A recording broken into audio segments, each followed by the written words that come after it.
Всем привет! Меня зовут Денис, и рад вас приветствовать на канале Вкусно, просто быстро. Сегодня мы приготовим особенный торт «Летний поцелуй». Это торт воплощение нежности и гармонии вкуса. Легкие, бисквитные, шоколадные коржи, пропитанные ароматными сиропами, сочетаются с двумя воздушными кремами суфле, малиновым и ванильным, создавая по-настоящему уникальное угощение. Данное количество ингредиентов рассчитано на торт диаметром 19 см, высотой 8 см и весом 1 кг 600 грамм. Давайте приготовим. Для начала приготовим шоколадный бисквит. Все ингредиенты должны быть комнатной температуры. Далее в глубокой миске соедините 120 грамм муки, 6 столовых ложек без верха, 30 грамм какао-порошка, 3 столовые ложки без верха, 100 грамм сахара, 5 столовых ложек без верха, щепотку соли и 6 грамм соды, 1 чайная ложка без горки. Все тщательно перемешайте венчиком. Добавьте 60 грамм растительного масла, 2 столовые ложки, 150 мл молока, 7,5 столовых ложек комнатной температуры и 2 яйца категории С1. Смешайте венчиком до получения однородной массы, без комочков. Влейте 14 грамм уксуса, 9%, 1 столовая ложка.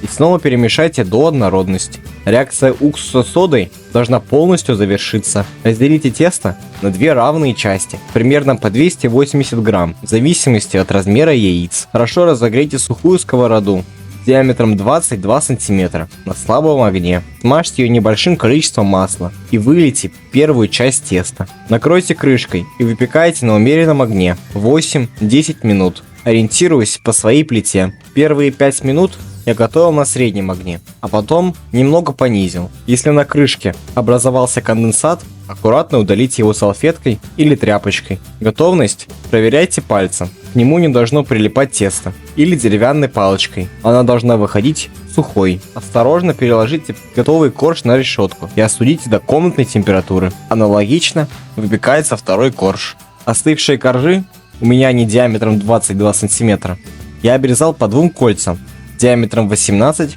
и 16 см каждое, чтобы торт был более высоким. Если вы хотите, то можно обрезать меньше, например 21 и 19 см, но тогда он будет ниже. Часть обрезанных коржей измельчите в крошку для украшения торта сверху. Мне понадобилось 100 грамм. Сделаем пропитку для нижнего и верхнего коржа. Для первого смешайте 30 грамм малинового джема без косточек и 30 мл воды. Тщательно перемешайте. Для второго 30 грамм сгущенного молока, 1 столовая ложка, 30 мл молока, 1,5 столовые ложки и 1/4 чайной ложки ванильного сахара. Перемешайте до растворения сахара. Начнем сборку торта. Положите первый корж на тарелку, пропитайте его малиновой пропиткой и оберните ацетатной пленкой. И установите разъемное кольцо.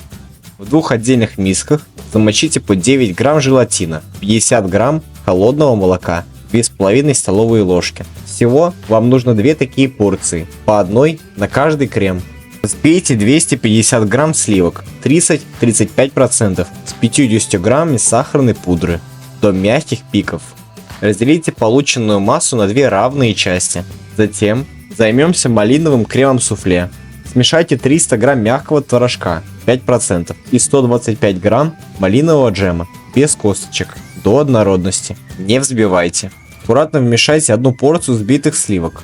Желатин распустите. Прогрейте до растворения небольшими импульсами в микроволновой печи или на водяной бане. Не кипятите. Добавьте к нему по 1-2 чайные ложки крема. Перемешайте. Сравняйте температуру. И затем объедините с кремом. Перемешивайте до однородности. Выложите малиновый крем на нижний корж. Разровняйте и уберите в холодильник на стабилизацию. Когда малиновый крем слегка застынет, равномерно пропитайте второй корж молочной пропиткой. Достаньте торт из холодильника и аккуратно выложите пропитанный корж на крем. Слегка придавите. Уберите в холодильник на 10-15 минут до стабилизации. Друзья, если вам понравился рецепт, ставьте лайки, пишите комментарии, делитесь с друзьями и подписывайтесь на наши каналы, которые видите на экране. На них выходит разнообразный контент. Сканируйте QR-коды через камеру телефона или с помощью сторонних приложений, либо переходите по ссылке в описании. Спасибо за вашу поддержку, вы вдохновляете. Перейдем к ванильному крему суфле. Во второй части взбитых сливок добавьте 125 грамм сгущенного молока, 4 столовые ложки и 10 грамм ванильного сахара, 2 чайные ложки. Взбейте до воздушной массы. Добавьте 300 грамм мягкого творога, 5%, и аккуратно перемешайте венчиком до однородности. Вторую порцию желатина прогрейте до растворения. Также сравняйте температуру, добавив пару ложек крема. Затем соедините с основной массой и тщательно перемешайте. Достаньте торт из холодильника, выложите ванильный крем, разровняйте. Уберите торт в холодильник еще на 10 минут до легкого застывания. По истечению времени верх торта аккуратно посыпьте ранее приготовленной бисквитной крошкой. Поставьте торт в холодильник минимум на 2-3 часа, а лучше на ночь. Все готово. Этот торт – настоящее воплощение гармонии вкуса и текстуры. Воздушный бисквит, нежные суфле кремы с малиной и ванилью, легкая пропитка и приятная крошка на поверхности создают идеальный десерт. Готовьте с душой и наслаждайтесь каждым кусочком. Спасибо за просмотр. Желаю вам приятного аппетита и отличного настроения.